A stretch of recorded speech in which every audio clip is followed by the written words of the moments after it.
Bom dia, boa tarde, boa noite, meu caro estudante, minha cara estudante que vai prestar o Enem. Nesse vídeo aqui a gente vai resolver uma questão de literatura, uma questão da prova de linguagens do Enem de 2022 que envolvia a leitura de um trecho da obra Esaú e Jacó, do Machado de Assis, uma questão bem complicada e tu vai entender aqui por que que é importante pensar por habilidades, por que que é importante olhar para a questão e ver nela uma habilidade e não um conteúdo, não uma informação prévia acumulada, mas sim o empenho de uma capacidade de leitura que se aplica, se expressa numa habilidade específica prevista pelo edital oficial. Antes da gente ir para a questão, eu quero fazer o meu convite para tu aprofundar o teu conhecimento em relação às questões de literatura do Enem. Eu tenho um mini curso 100% gratuito de literatura, um mini curso em que eu aprofundo as questões de literatura, as habilidades de literatura. Eu vou deixar o link aqui na descrição. É só tu cadastrar o teu e-mail e receber o acesso a 4 aulas que vão aprofundar a tua visão sobre as questões de literatura do Enem. Mini curso gratuito Literatura do Enem. É só clicar aqui embaixo e te cadastrar, beleza? Muito bem, vamos direto para a questão então. Eu já vou começar abrindo a questão, tá? Tá aqui ela. É a questão de número 13 do Enem 2022 da prova amarela, tá? Sim, sempre que possível eu vou usar a prova amarela na maior parte das minhas aulas. Eu uso a prova amarela. É uma velha tradição, não sei bem por que eu gosto do amarelo, me dá sorte, enfim, tá? Questão 13 é um trecho do Esaú e Jacó, que trata, inclusive, dos dois irmãos, né? Esaú e Jacó. Eu quero começar pelo enunciado, porque o enunciado é que vai calibrar o nosso olhar e vai nos preparar para encontrar a alternativa certa, tá? Ahn, Olha só, diz o seguinte: no relato da visita de duas mulheres ricas a uma vidente no Morro do Castelo. Então, isso é muito importante, né? O enunciado já nos dá um pedaço da cena. A gente sabe que é duas mulheres ricas indo numa vidente. Nesse relato, a ironia, que é um dos traços característicos, né, do Machado de Assis, essa ironia consiste no quê? Quando nós lemos o enunciado e temos intimidade com a matriz de referência, a gente já sabe que esse enunciado está direcionando o nosso olhar para uma percepção, está exigindo do nosso olhar uma habilidade. Qual habilidade? Nesse caso aqui, o ideal é a habilidade 16, a mais adequada, pelo menos foi a que mais me ajudou a chegar na questão. Se tu tiver muito perdido aí, né? Isso aqui que eu estou abrindo para ti é a matriz de referência, o edital oficial do Enem, aquilo que eu chamo carinhosamente de manual de instruções do Enem. Aqui está descrito tudo que vai cair e como tu tem que pensar olhando para as questões. Então, dentro da área 5, tá? Dentro da competência 5, nós temos a área de literatura e subordinadas a essa área, nós temos as habilidades 15, 16 e 17, que são três perspectivas literárias diferentes, três formas diferentes de cair literatura. Nesse caso, em que a gente tem que olhar para o jeito que o Machado de Assis escreve, para os procedimentos de construção do texto literário machadiano, nós estamos olhando para a habilidade 16. Nós estamos olhando nós estamos sendo exigidos, vamos dizer assim, a relacionar informações sobre concepções artísticas e procedimentos de construção do texto literário.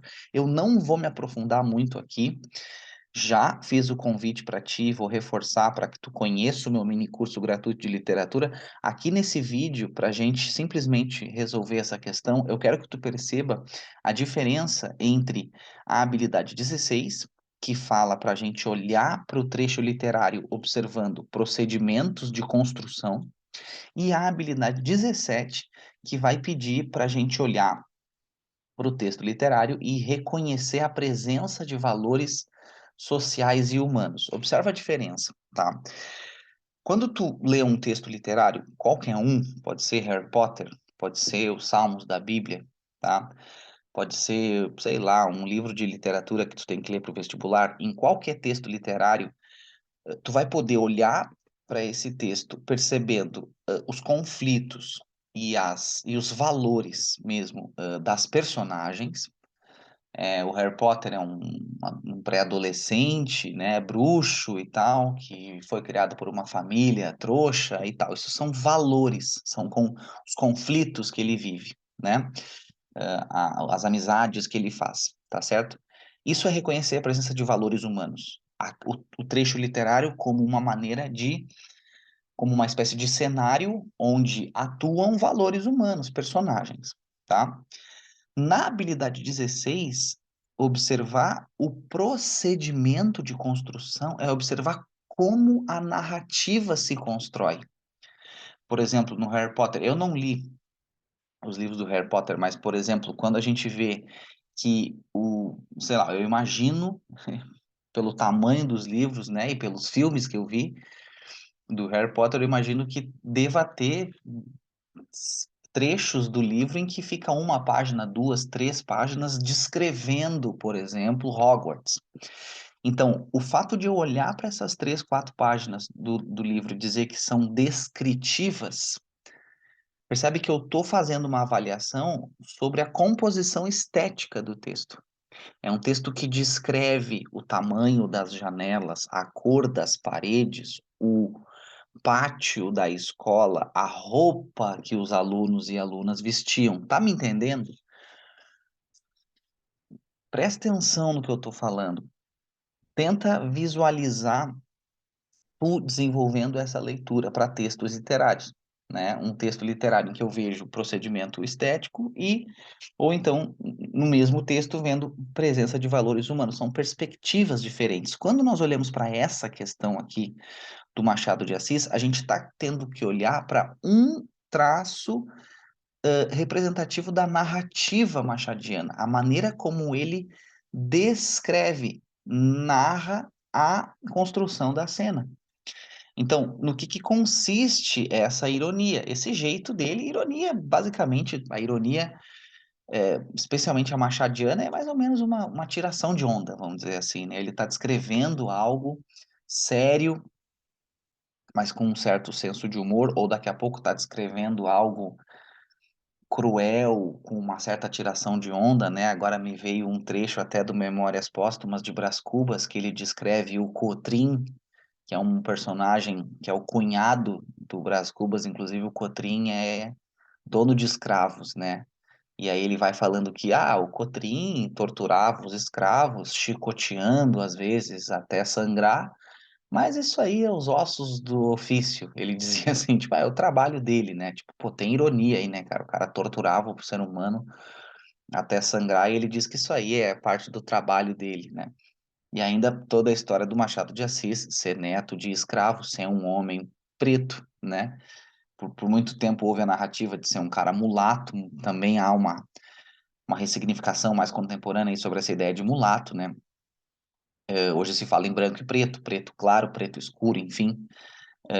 Mas a ironia é um pouco isso, entendeu? E basicamente essa é a ideia da ironia. A ironia aqui nesse trecho consiste no quê? É uma coisa importante aqui. Se tu já leu ou não leu livros do Machado, ou especialmente Esaú e Jacó, isso é tão importante quanto, ou até menos importante, do que propriamente entender o edital oficial do Enem. Tu sair desse vídeo com a percepção um pouquinho mais refinada da diferença das habilidades 16 e 17, eu diria que é mais importante do que propriamente tu acumular informações sobre Machado de Assis em relação ao que eu tô falando aqui, sabe? Por quê? Porque no próximo Enem que tu vai fazer, eu não sei se vai ter questão de Machado de Assis, pode ser que não. Tem ano que não tem Machado nenhuma, mas vai ter uma questão da habilidade 16 e outra da habilidade 17. Isso com certeza, entendeu? E é esse olhar que tem que ser refinado. Então nós temos que buscar, especialmente essa visão vai ajudar a gente a entender por que o gabarito é uma alternativa e não outra, né? Porque eu vejo que muita gente, por exemplo, eu vejo que muitas pessoas ficaram em dúvida entre a letra B, queria marcar a letra B de bola, Outras quiseram marcar a letra E, entendeu? Essa questão é complicada, tá? Mas então a gente vai ter que ver nesse relato no que consiste a ironia, no que consiste a descrição do Machado dessa personagem, tá? Vamos lá. Bárbara entrou, enquanto o pai, enquanto o pai pegou da viola e passou ao patamar de pedra, à porta da esquerda. Era uma criaturinha leve e breve, saia bordada, chinelinha no pé. Não se lhe podia negar um corpo airoso, os cabelos, apanhados no alto da cabeça por um pedaço de fita enxovalhada, faziam-lhe um solidéu natural, cuja borla era suprida por um raminho de arruda. Já vai nisto um pouco de sacerdotisa. Ao longo do texto a gente vai vendo que aqui ele está descrevendo a cartomante. A cartomante, afinal tem duas mulheres visitando uma cartomante, quem acabou de entrar é uma mulher sozinha, a Bárbara, né? Então, entra na cena duas mulheres sentadas ali, no consultório, né, da cartomante, a cartomante entra. E ele está descrevendo essa mulher, né? Independentemente se tu entendeu tudo ou não, não é esse o ponto, observa como ele está descrevendo a Bárbara como uma sacerdotisa.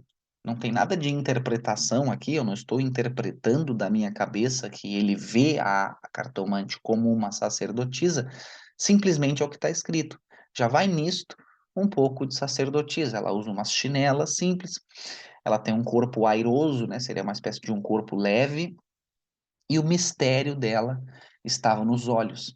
Estes eram opacos, não sempre nem tanto que não fossem também lúcidos e agudos. Então, os olhos dela eram lúcidos e agudos, né? O que é um olho agudo? Aquele olhar profundo, né?